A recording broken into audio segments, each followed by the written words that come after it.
Good morning, everybody. Welcome back to The Moment. It's a Tuesday. It's January. I think the only person having a good week is Timothy Chalamet, but also maybe my co-host Meredith Lynch. Hi, Meredith. Hi, how's it going? Good. All right. Today on the show, we're starting off with the Golden Globes, where some politics showed up, some didn't, and we're curious whether Kylie Jenner thought that they were funny or not. Then we're back in Minnesota, where videos of conflicts with ICE have just been like either harrowing or mashups of them slipping on ICE. But meanwhile, Minnesota and Illinois are suing ICE now. And then we're going to be talking to my old office mate, Business Insider senior correspondent, Emily Stewart, to help us understand what's happening at the DOJ. Because they are now investigating the Federal Reserve Chair, Jerome Powell. So she's going to have to explain that to us. Yeah, I mean, you and I both admit that math was never our bag, right? Never. So it's anytime that they're like, okay, there's some legal stuff. I'm like, all right, I can dabble in that. But then the second they're like, and it involves the Federal Reserve, I'm like, we're out. Sister Elaine would say this is above my pay grade. Yeah, I feel like there are most political stories. I feel like I can read them, absorb them, and somebody could ask me what's going on, and I could competently be like, here are the characters involved, here are the conflicts involved, and here are the different directions it goes. If somebody's like, what's going on with the Federal Reserve? I'm like, well, you know how money is our collective imagination. And you know what I mean? Like, right. You don't ask me about the Federal Reserve. And I think the good thing is one of the things that we are going to do today is we are going to have Emily explain what the Federal Reserve is to the audience, but also to me. Yeah, exactly. Like, I feel like there's so many stories where I feel like I have a grip on. This is one where I'm like, I know this is important. I know it's not good that the DOJ is going after the Federal Reserve Chair. I know it can have some serious consequences, but I don't totally understand why. I don't totally understand why. Yeah. If someone tells me there's something happening at the Federal Reserve, I kind of just imagine that scene from Mary Poppins where they go to the bank and it's like Tuppence, and then people are like, I want my money back, and the pigeon lady's running around. Like, that's what I think is happening right now. So Emily's going to break it down for us. But in the meantime, there are some other exciting things. Yeah, let's start at the Golden Globes because at least everybody likes celebrities. So Amy Poehler took home Golden Globe for podcasts happening now. Golden Globes, we can't escape. So Amy Poehler took home the first Golden Globe for podcasts. I have my own feelings about that. Tiana Taylor won Best Supporting Actress and looked like that woman's body is I truly like it is like unfathomable to me. Mm-hmm. It is like a statue. It is a work of freaking art. But here were some of the moments that made me sort of think we're all watching the same thing, but not quite sure what to do. So let's start with Ariana Grande went full Elphaba and she wore an ICE out pin. Mark Ruffalo joined her, Natasha Lyonne, Wanda Sykes. What did you think about Ariana showing up ICE out? You know, I'm an Ariana apologist. Yeah, I am too, actually. I think Ariana Grande is perfect in any way. No one's perfect in any ways. But you know what? I know that it is to a degree performative, but at this point in time, to say where you land politically as a celebrity,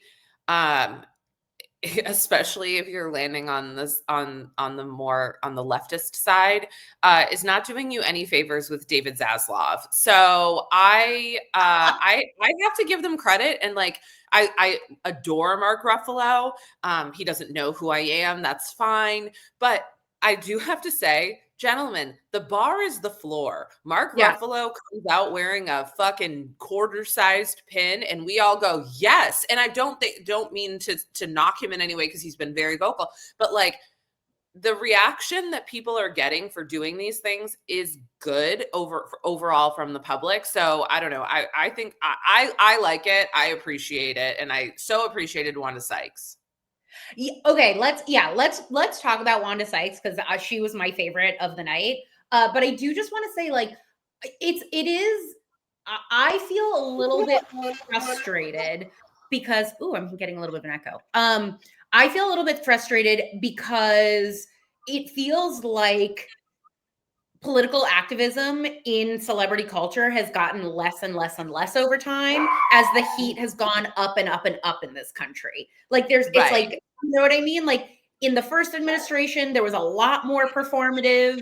And then, like Jennifer Lawrence came out this year and was like, I actually don't think celebrities should be talking about this because nobody wants to hear from us. And a lot of celebrities were very pro-Palestine, which I think is really great and important, but also like, why aren't you bringing that same energy to like the United States of America now, where you actually like vote and have a say in what happens in our country? And so I don't know, that's been frustrating to see. Like, I think that they should be doing more, but maybe I'm wrong. So should we look at for you? Like, let me ask you this: for you, like, was it not enough to like do? I mean, like, I know the pins are just the pins, but like, do the pins not feel like enough? Does the like Wanda Sykes not feel like enough? Like, what? Wanda Sykes felt like enough, and even Nikki Glazer. We'll get there. Even some of Nikki Glazer jokes felt like enough. I just like, I do think that celebrities have gotten actually less vocal with time as the temperature has actually gone up in the United States. And that's sort of weird. Like, that's what makes it feel performative to me. Well, and it's only a handful of people who even had those pins on the That's other what I day, mean. right? That's Like, what I mean. so It wasn't chic. Like, it used to be chic to yeah. Yes, I see what you're saying. And, I think the thing that I find interesting is, and it's actually not like any of these people that I can think of off the top of my head from the other night, but like a lot of these people are like, ice out of LA. And then it's like, why were you at the New Year's Eve party with Elon? Like, there were a lot of celebrities who were at that New Year's Eve party with Elon. And I know that like some people will say, like, well, you can't control. Here's the deal. If I went to a party and, maybe an actor came in who I wasn't a huge fan of, that's one thing. If I went to a party and Elon Musk walked in, I would walk out so fucking fast. And then I would post an Instagram story that would say, I went to a party tonight. Elon walked in. I walked out. Fuck everyone who stayed. Well, it's not even just the walk in, walk out. It's like you went to Jeff Bezos' house. You know what I mean? Well, like, yes, that's a totally different. But there is a difference between like going somewhere and then someone showing up and then going to that person's house. But that's what I'm saying. Exactly. Yeah. It's like they seem really okay with it. Okay, let's talk about Wanda Sykes, who really was my hero of the night. Yeah. Let's play what Wanda Sykes said in case the people missed it. Omar, you give us so much, but I would love a little less. Just try less. He looks so hurt. He looks so hurt. The best part is, did you see that alleged, in my opinion, escort that he's sitting with, who like, she hears the joke and she's like, eyes on him. She's like, oh shit. Like, what's he gonna do? Yeah, he's gonna not to laugh. Right. But it's like, what the fuck do I do? I also noticed in Nikki Glazer's first opening, she makes a joke about the Epstein list and the cameraman immediately goes to Bill Maher. I don't know why. I don't know whether that person was just in on the joke, but like he wasn't doing that for the whole thing. But she made like a joke. She was like, there's people in this room who've been redacted from the Epstein list. And it goes, Bill Maher. But I just thought that was like, I loved Wanda Sykes there. Yeah, no, she was great. And she, had a great, she went after Ricky Gervais, which I so appreciate. And I think like, that's kind of there's so much going on this week, but like one of the backdrop things that's happening is these Supreme Court hearings around, transgender athletes in sports. And so it's kind of like the timing of that is also incredibly political. And Wanda Sykes is just like, she's the fucking best. And it's like that proof that you can be political and have and still continue to have a career. Cause that's the one thing that like a Sydney Sweeney will tell you, like, whoa, you can't say anything anymore. And that's just not true. But I did text you. What's that? Go ahead. No, you go. Oh, I had this thought, where like we use the word political, I think, to mean something it doesn't mean anymore. Like, Yeah. politics is the business of people trying to come to a peaceful consensus about complicated values and put them into law. And politics now is like everything. It's our culture, it's our safety, it's our money, it's how we express ourselves. And so when people are like, I'm not political, I'm like, it's the new, well, I don't know, maybe this is not quite apt, but it's a little bit, I don't see color. It's like, what do you mean you're not political? Like, do you not live in the same, do you not breathe the same oxygen the rest of us breathe, or what's going on? Yeah, I mean, I think this like actually goes back to this. You and I went to see JB Pritzker speak at the end of the summer, and one of the things that came up was how like I actually think it was the moderator who said this, and I thought it was interesting when he was talking to JB Pritzker. Said, you know, like the average like such and such person says they think about politics for like 20 minutes a week, but the average like, and it was like a 50-year-old male or something. That was because that's basically all that JB Pritzker and the moderator probably think about. Yeah, we're the only not 50-year-old males in the room. But the average person thinks about healthcare, thinks about their kids' education, thinks about how much their mortgage is, and it's like not realizing, and I'm not saying these people aren't smart, but not realizing the connection to so it's like you actually do think about politics all the time. You just like are thinking you're not thinking about like who am I going to vote for in 2 years, but you are thinking you might not be thinking about like the ins and like the nerdy politics of like campaigns and laws and checks and balances, but like especially now is like, you know, the Golden Globes is political. Let's talk very quickly about Nikki Glazer's joke about the company that she was presenting for. Yes, let's watch it. The award for most editing goes to CBS News.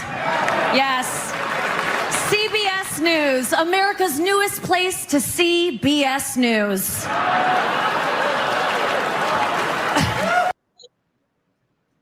I thought that was pretty ballsy of her. I did too. You got to give her credit there. I think she's a great host, by the way. I think she's a great comic. She's like born to do this specific job. Totally. And yeah, I thought it was great. And I appreciate that some people in the audience were laughing. You noticed we didn't get one. I think we got some woos. Steve Martin and Martin Short were all about it, at least. I wish the cameraman had panned to the person who was like, I do think somebody was like pissed off about that. Yeah. And I think it's like, here's the thing. If they don't have her back next year, we know exactly why they won't have her back next year. And so it's like, that's CBS's hill to die on. But here's the thing. I think that like, it's already like CBS has already like done enough sort of like testing and is already fucking up enough that like, there's no way they won't have Nikki Glaser back next year. I also think that like CBS was already dying, and then they were like, "This is the thing that's going to bring us back," and it's like, no, I think it's just like, okay. Will Bari Weiss be here in a year? Will she be at CBS in a year? No, I don't think so. Okay. I don't think so. Like that's my gut is that like she's never anywhere very long, and that's a good question. I don't know what happens to CBS for a year, but I don't think Bari Weiss will be there. Yeah. Let's just, before we bring in our guests, let's talk for a minute about Minnesota. So the videos coming out of Minnesota of ICE going door to door are horrifying. And we're going to play a quick clip. Oh, maybe we don't have a clip.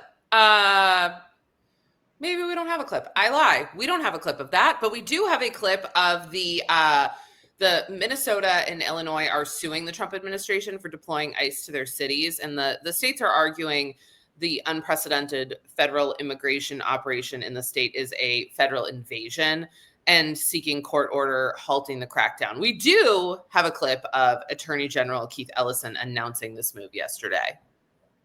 Allege that the obvious targeting of Minnesota for our diversity, for our democracy, and our differences of opinion with the federal government is a violation of the Constitution and of federal law.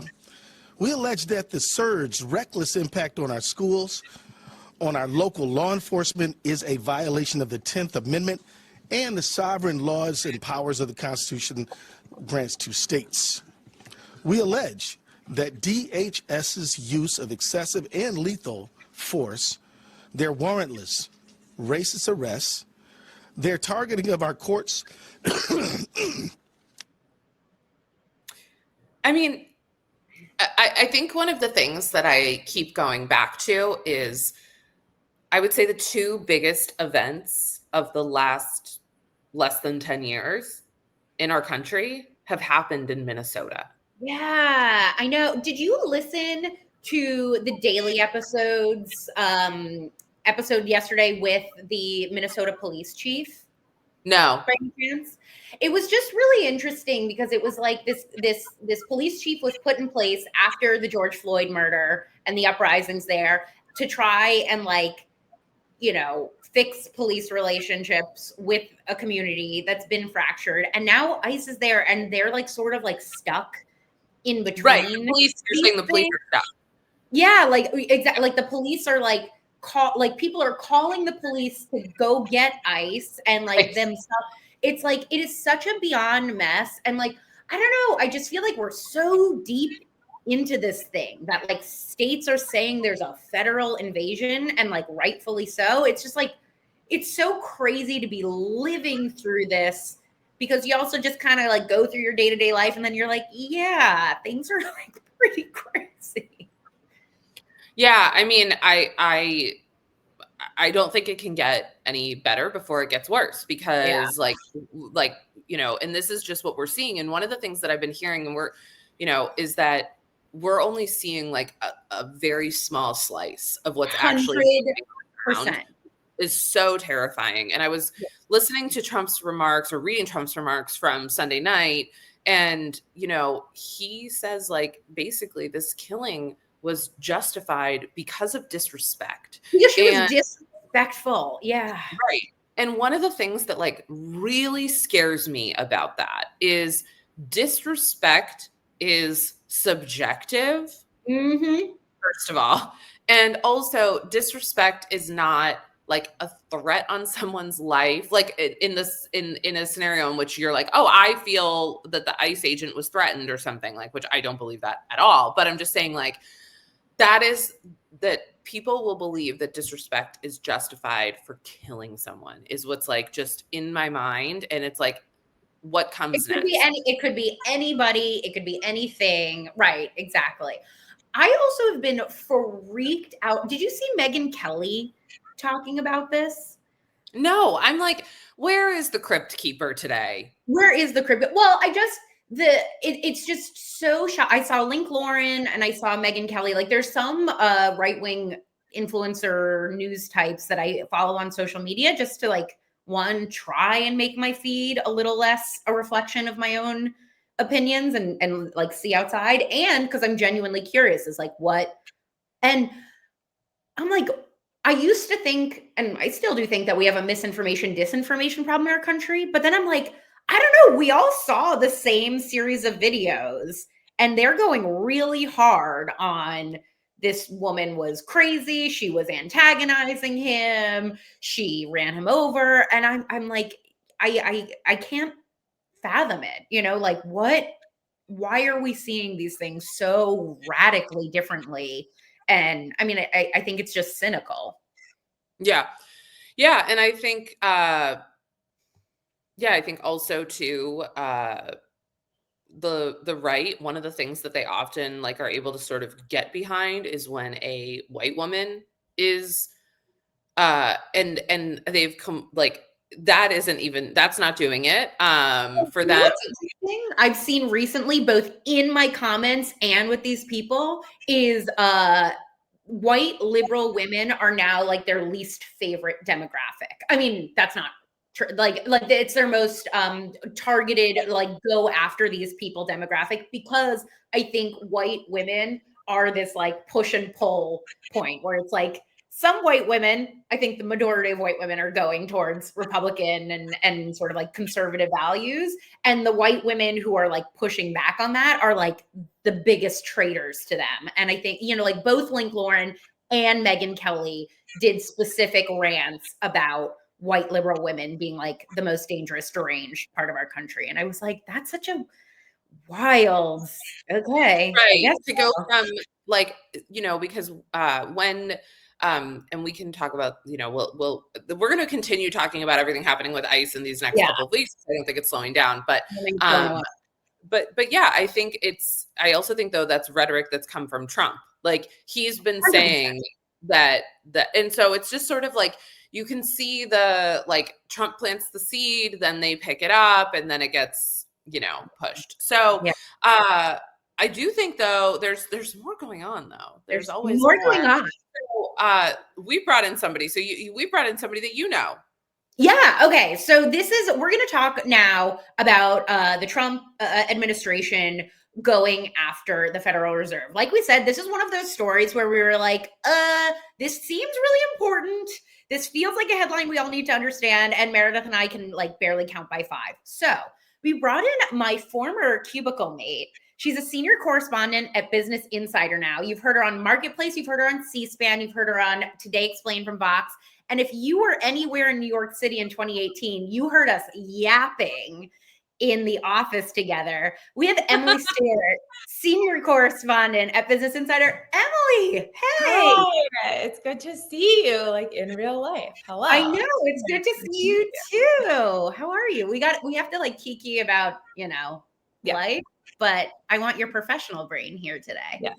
Yeah. My first question for Emily is, how good were you at math in high school? Okay, so I did take AP calculus, but I don't remember any of it. And like, I'm not, I don't know, like 18-year-old me was very good at math. No, not anymore, but also like, writing about the Fed, I don't have to do math. So. I tell you guys a secret that's going to be not a secret anymore. I signed up for AP calculus. And then like 3 weeks in, the teacher pulled me aside after class and was like, I think you should drop this class. She was like, I don't think you should be taking AP calculus in like public high school. You know what I mean? Like, it was like, she was just like, sweetie, you're not going to make it. Like quit while you're ahead. And I was like, okay. You guys, I didn't even make it to calculus. Like that wasn't even they weren't even putting me in calculus. They were like, you know what? I think there's an extra study hall you can take senior year. But yes, I'm glad we have Emily here because no, the Federal Reserve does not mean that you have to do algebra 2. But I do think that like for a lot of people, just because it involves, numbers, finance, et cetera, it ends up turning a lot of people off. So one of the questions that we have for you, Emily, to kick this all off is just, what is the Federal Reserve? Okay. So the Federal Reserve is like the U.S. central bank. Their basic role is to kind of set monetary policy, which basically means like they want to ensure economic stability. Like in an ideal world, we are not really thinking about the Federal Reserve all the time. Now we have been over the past several years because we really saw inflation take off. And the Federal Reserve kind of has like, they call it a dual mandate. This sounds a little bit boring, but like it's how it works. So basically the idea is that they want to ensure like maximum employment, and then they want to keep inflation under control. And we think that's like 2% annually. So those things kind of like to some extent are a little bit in competition. It's like, I want to lose weight, but I want to eat all the pizza in the world kind of idea, sort of. And so like, that's a really good metaphor. Yeah. I thought about it last night. I was like, that's kind of like my dream. But so basically like we want the Federal Reserve to keep the economy stable over the long term. And like, they're not supposed to be political. Some of the ways that they're set up in terms of when people are appointed, how they're appointed, their terms would make it so that like, we want them to be really insulated from the politics of the day and from short-term stuff, because like ultimately we want them to make the best decision for a good, strong, stable economy. And that might not be like the best decision for a president tomorrow or for political popularity in a month. Yeah, like somebody who's running for midterms and then reelection every 2 and 4 years, controlling the money when like the biggest thing in the United States is how is my dollar doing, feels like a recipe for disaster.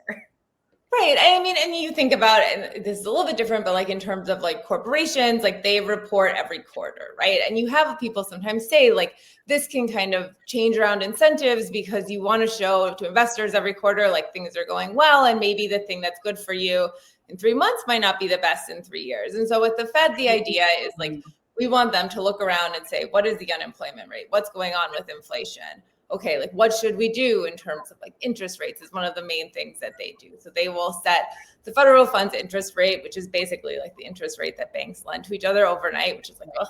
But like basically that can kind of help determine, let's say, like your mortgage rate or your credit card rate. And like when interest rates are a little bit lower, that's generally kind of the idea that it's going to juice the economy a little bit, right? If you think back to the pandemic, when everything really went a little bit awry, there were a ton of layoffs, the economy's a mess, the Fed went ahead and cut the interest rate to 0 to kind of try and juice up the economy. Because people have more money, then they can spend more money, then more money goes into the economy. Yeah. Right. People can spend more money, businesses can borrow more money, they will invest, they will hire. So kind of on the flip side, you know, you think back to, again, like 2021, 2022, inflation really starts to take off. And that's a moment when you'd expect the Fed to raise interest rates to kind of deter people, to deter businesses from borrowing a bunch of money, to kind of get some money out of the system. And so that's the way it's supposed to kind of work. Like if you think back to, and I don't think anybody here is old enough to, but like in the 70s when inflation really took off, in the 80s, they had a Fed chair that came in that really, really jacked up interest rates to get inflation under control. And like, we hopefully will not be in that situation now, but that's like a worst case scenario. So I want to talk about what happened this week really quick and like set that up a little bit for audience. So, like you just said, the Federal Reserve is supposed to be an independent agency.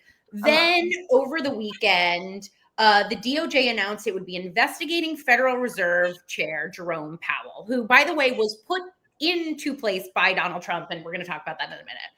So the probe centers around Powell's testimony to Congress last June about a $2.5 billion renovation of the Federal Reserve's headquarters, which, like, irony here, because like renovations is sort of like Trump's thing. And then Jerome Powell came on and gave a very rare statement. Like, this is not a guy that we usually hear from. So let's watch that clip really quick, and then let's talk about it. Unprecedented action should be seen in the broader context of the administration's threats and ongoing pressure. This new threat is not about my testimony last June or about the renovation of the Federal Reserve buildings. It is not about Congress's oversight role. The Fed, through testimony and other public disclosures, made every effort to keep Congress informed about the renovation project. Those are pretexts. The threat of criminal charges is a consequence of the Federal Reserve setting interest rates based on our best assessment of what will serve the public, rather than following the preferences of the president. All right, Emily, I want to kick it to you.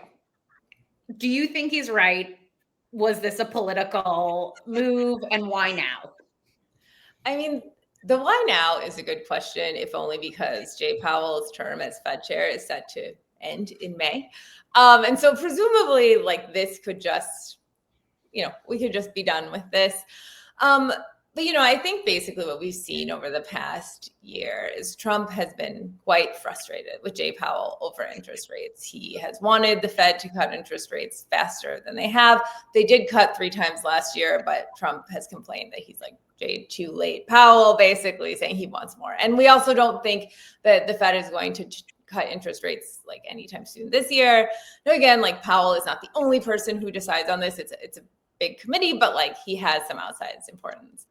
Now, this renovation project has become like another thing in between them. I mean, like, as you said, Trump obviously does care about building renovations, but it has become, I think, a bit of I don't want to say like red herring, but something to kind of be upset about. If you remember last summer, these videos went around of Trump and Powell at a construction site in their little hard hats, kind of bickering about this project, right? And one saying, well, I think it's this. And then, Powell saying, well, actually, like, have you looked at the papers? And so this has been something that the Trump administration seems to at least want to use as a cudgel. They've written letters to Powell saying, hey, what's going on with this? And Powell has said, listen, like, doing the best we can, but also like projects sometimes cost more money. And like the president probably knows that as well. I've never heard nothing about that. But I do think, the underlying story here is that Trump would love to fire Jerome Powell if he could. Legally, he cannot fire him for cause. And so this is sort of an attempt to maybe find some sort of cause. Last year, the Trump administration also started to investigate Lisa Cook, one of the governors on the Federal Board of Reserve Governors, and she over mortgage fraud, what they're saying. And that will actually wind up in the Supreme Court later this year. And so what we're kind of seeing is that Trump would like some of these appointees to be out so that he can get his own people in the door. And then I think, in theory and probably in his mind, the hope is that then those people will do what he wants, that when he says, hey, time to cut interest rates, they're going to go ahead and do that. Because like he kind of thinks that this is how the Fed works. I mean, if you think back to 2016, during that election, he, during that time, was saying that Janet Yellen, who was the Fed chair at that moment, that she was keeping interest rates low to help Obama and Hillary Clinton. He's worried about this with Biden. And so I think this is one where like Trump kind of thinks this is how things work and he would like it to work for him in that way. Yeah. Well, I have a couple of follow-up questions. All right. So one question I have for you is like, so his term is set to expire in May, correct? Now, does that get re-upped? What happens? He's gone? Right. Well, so like he was appointed to the Federal Reserve Board of Governors in 2012 by Obama. Then Trump decides he's the chair, chooses him 2017, goes on 2018. Him being chair will be over in May. Typically, he would step down, leave the Federal Reserve altogether. He could stay on through 2028 or until 2028. Janet Yellen, for example, was like, that's good. I'm done here. Goodbye. And I think part of the question here is like, is Trump undercutting himself in not having this patience of like 4 or 5 months? Right? Because if I'm Jay Powell and I really want to dig in, I might think, I'll stick around for a couple more years so that way you don't get another appointee. And it is a little bit, I think strange to do this now, but also like Janine Pirro is out there, who's now at the Department of Justice for Trump, is out there saying that they have been asking the Fed about this and that the Fed wasn't answering. But it does seem a little bit like perhaps patience would be helpful here, if only because like, I don't know, if I have a boss that I hate and I know they're leaving in 4 months, like I might just like hunker down and like stick it out. Yeah, it does seem like short-sighted. It's like why Rebecca's teacher couldn't put up with her for just like one just semester. let me get a C in AP calculus so I can put it on my transcript, give me a break. Fucking let it go. I'm going to go to journalism school, lady. I'm not going to be like math again. Right? Okay, wait, really quick though, my follow-up question to this is like, in a way, is there sort of a similarity here between with Trump with the Bureau of Labor and Statistics? He gets rid of the person there. And so it's just sort of like, does he look at something and go, how many people can I get rid of that report badly on, not report like news reporting, but that like reflect badly on me? Because I just saw a very quick headline that inflation is up from last year, and from last year being December. So that means from Biden. So like how much of this is just like, okay, today Jerome Powell, tomorrow somebody else?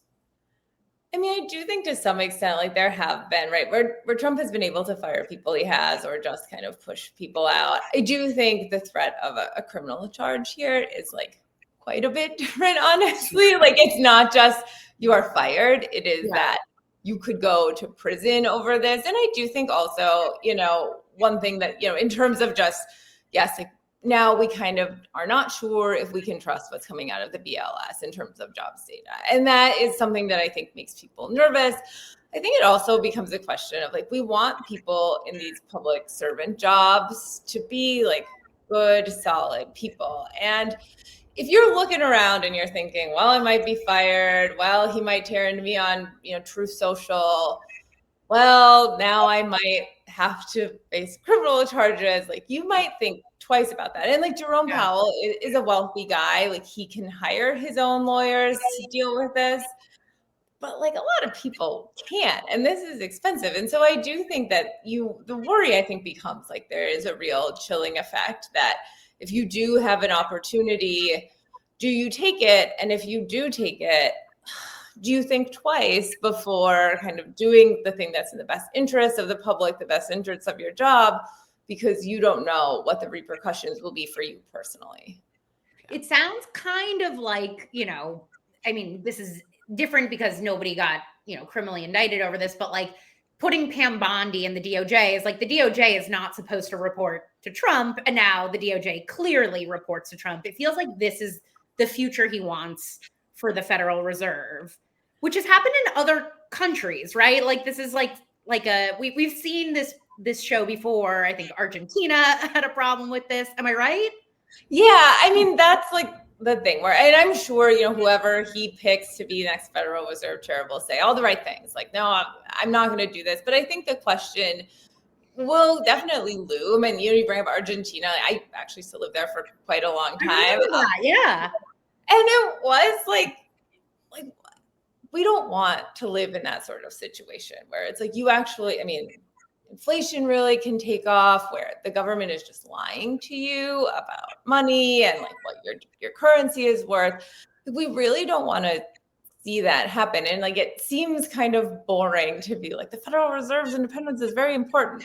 Like it is, like even today we had like letters from like central bank chairs from around the world saying like, hey, this kind of stuff matters, and it matters for like global stability, for the US stability, for the US dollar. Like it's, good for everyone. I think that like the Fed kind of is like a rock. And like I said, kind of at the beginning, ideally, like we don't think about that. Ideally, we just don't worry about the Fed, We have a commenter on YouTube who's going off about abolish the Fed. And this is one of those things that like you hear all the time. Yeah. What does that mean? What does that do? And is that what Trump wants? I mean, you hear that sometimes, and like honestly, I think from like some libertarians more. I think there are plenty of members of Congress who would certainly like to have more control over the Fed. It's been really kind of, Fed even funds itself, so like Congress really cannot touch this. I don't think Trump's goal is to abolish the Federal Reserve. I think his goal is to have a Federal Reserve that kind of responds to him, because I think he probably also understands like if things do go awry in the economy, you want a Federal Reserve there to work with interest rates, to maybe buy up bonds, to it has some levers that it can pull that like Congress cannot. And so I don't think that is where Trump is headed. He's just like a Federal Reserve that when he says jump, it says how high. Yeah. So what do you think we are going to see over the next couple of days? Good question. I will say, like the reaction to this markets really have not moved on this, which I guess would tell you that, like you hear about like the Trump always chickens out, like the taco trade. That might be happening here where like nobody's taking him super seriously. I've seen reporting that the Treasury Secretary has been like, what are you doing? Even Trump is saying like he doesn't know that this happened, which like, who knows? But I do think he's like Jerome Powell. Who? Jerome? Honestly, depending on the time of day, he might not know. Like, well, he's sundowning. Yeah, he did truth about Jay Powell today already, but he's like mad at him about interest rates because those are his inflation number. It's his peak hours, Emily. Emily, these are his peak hours. He's about to start sundowning. Yeah. Well, so yeah, who knows? Hopefully things will be fine this week. So many, I don't know. But it does seem like at least for now, the markets have been pretty this is probably going to be fine. And so let's just hope this, like I'll say a little prayer for the stock market. Can I give you one last question? Yeah. Like for our audience, can you give like a succinct why the average person should give a shit about what's going on at the Federal Reserve? Because you want the economy to be stable. Like, I think everybody remembers, knows the chaos of the last 4 or 5 years with inflation really getting out of control.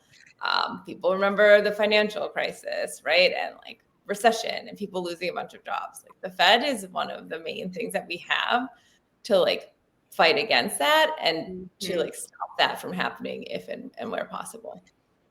Yeah, as a millennial, I want that.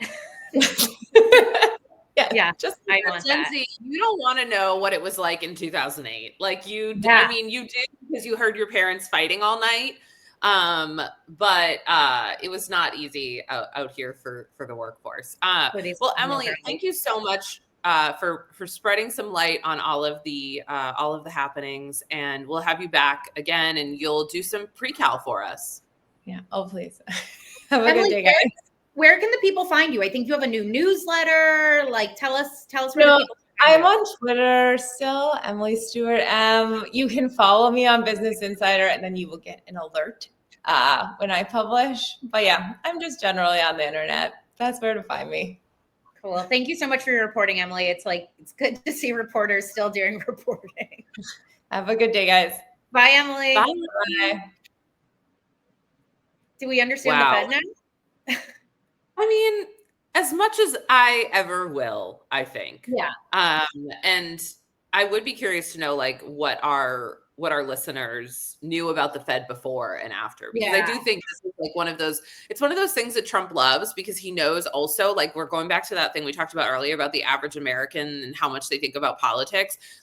If the average American is thinking about healthcare and education and, their mortgage, they're not necessarily thinking about the Federal Reserve, even though they don't realize that the Federal Reserve is right. Yeah, totally. So, yeah. But I think it's interesting to see. And I mean, I kind of see this Jerome Powell guy, and I guess part of me is well, he's a holdover or a leftover from sort of the first Trump administration as well. Yeah, totally. Oh, for sure. I know it's fascinating that difference there. I mean, all I see with this is the same what I see with everything, which is it seems like Trump wants to centralize the government under his personal will and pick people who wouldn't otherwise be in that position unless they bent the knee to him, the Kash Patels of the world. And it feels like that's what he wants Jerome Powell to be. And it sounds like Jerome Powell could be head of the federal chair man under any president, Right, exactly. I guess I had this thought just now, and oh my God, everyone's gonna be mad at me for this. But part of me is would we have been better off with Trump winning in 2020 and just continuing on instead of having 4 years to stew, to plot, to Project 2025 of it all? To be honest with you, if we had just kept going for 4 more years, maybe things wouldn't be as bad, because the word this is Rocky. He went off and fucking trained. Totally. Or not him, but everybody. His exactly is his supporters. Everybody was aggrieved.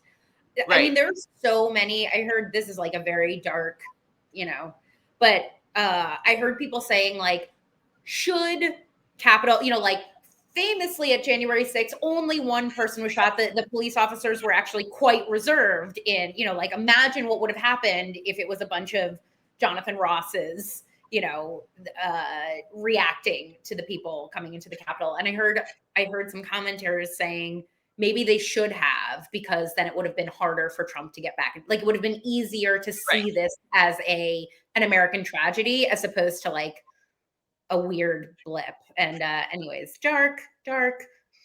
Yeah. Well, what's having a moment for you, Rebecca? All right.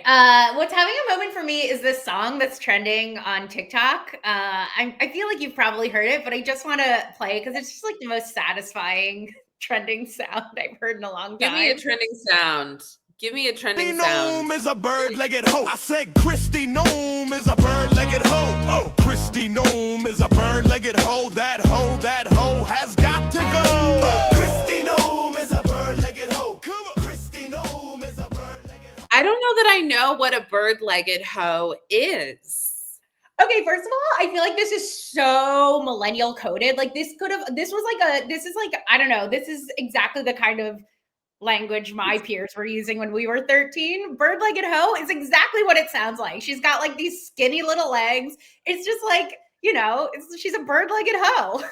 I think that no pigeons walked, so bird-legged hoe could fly. Bird-legged hoe could run. Yeah, it's like it's very like what was it? Jasmine Croft? It's like butch built, bad body. Like it's very, it's I'm not proud of it. When they go low, I'm going low. But I just found this to be like I've seen so many people play it, and like I don't know, like good resistance. Like when everything is so dark and it feels scary, there's something nice about being like at a very basic level. This is a bop. So Christina was like, no, that hoe has got to go. Is there a dance that corresponds with this? I just see people like bop, like I think it's just a bop, I think it's people just, but maybe maybe we need to like figure out a dance to it. Yeah. Well, I'll give you my moment. It's also an internet viral clip. I want to show you. I am obsessed with this guy. I posted about him, I think like late last week, and just like on a super like, hey guys, this is super niche. And the response was, as Trump would say, like nothing anyone's ever seen before, because the amount of people that like you would never expect that were DMing me and they're like, wait, I'm obsessed with this guy. So we're going to play the clip and then we will quickly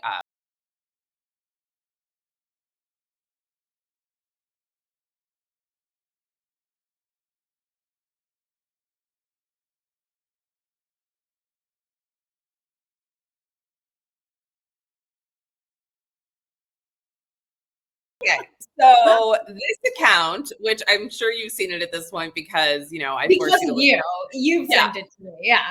So it is a guy who lives in Brazil, and basically the whole account is him posting videos that's like, I can't help it, but I'm 37 years old, but everyone thinks I'm a 17-year-old model. And almost all of the videos are just him walking around giving the peace sign. He has like 3 different songs that he uses on repeat. He often skips and does that like little kick. And that's basically all he does. And the thing that first of all, I want to tell you how I even found this guy. I found him because somebody else was commenting on his video. One George Santos was in the comments and was like, dude, what are you talking about? You don't look like you're 17. And then I was like, wait a second. Like, wait a second. And also, sir, of all people to be calling people out on lying, I was like, I was going to say, that's so weird. I'm a 17-year-old model too.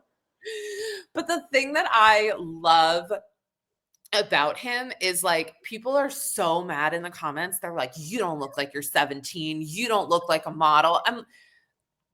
I hate you guys. He knows, like he knows he looks 37, but he has found this very weird rage bait engagement thing that like is just so wholesome too. Like there's nothing bad happening. Sometimes really funny. Right. Like, and sometimes he has like what I can only believe is his grandma talking to him. That's like, teenager, you can't be online. And then he'll be like, I'm 37. And she's just like, wow. And so anyway, I love it. I think it's funny in a time where everything is falling apart. I just love the 37-year-old man who everyone. I also don't even think he's 37. I think 37 is lying. I think he's 45, saying that he's 37, saying that he's 17 to Paparazzi, which by the way is a very 2008 song. That's actually so. I think there's something to do with the music. A mashup of the timeline here. So anyway, as everything else falls apart, it is fun to see him be funny. So you guys, drop in the comments what you want to hear us talk about. We have Representative Summer Lee from Pittsburgh coming in on Friday. So we are really excited to talk with her. Really instrumental in the Epstein files. Like, she's been a big pusher of that, which, by the way, did you see today that Bill Clinton and Hillary Clinton are refusing to come talk to Congress about it? And I don't think any new Epstein files have been released in 2026. So we have lots to talk to her about. Honestly, at this point, Bill and Hillary Clinton should just join the fucking witness protection program. Like, go away. Go away. Or just I don't, just freaking testify. Just testify. Like, they're not going to run for office again.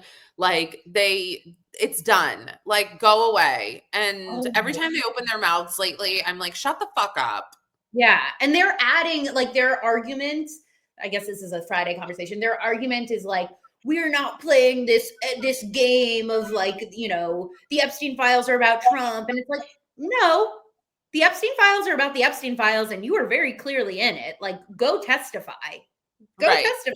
Like, you are part of the obfuscation now. Like, the problem is not that they're releasing the Epstein files. The problem is there's obfuscation of who's in them and when and what they knew, including the Clintons.